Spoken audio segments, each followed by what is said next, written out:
All right, today we're gonna bring a dog toy, and this is actually perfect for a larger breed of dogs.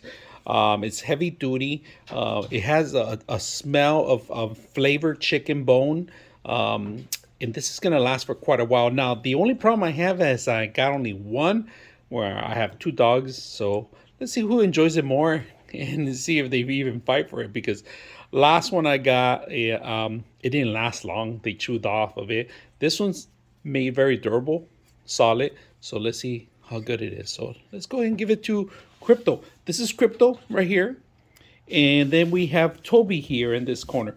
So we're gonna have them take turns with it, and or we're gonna get to them. So here you go. Who's first? There we go.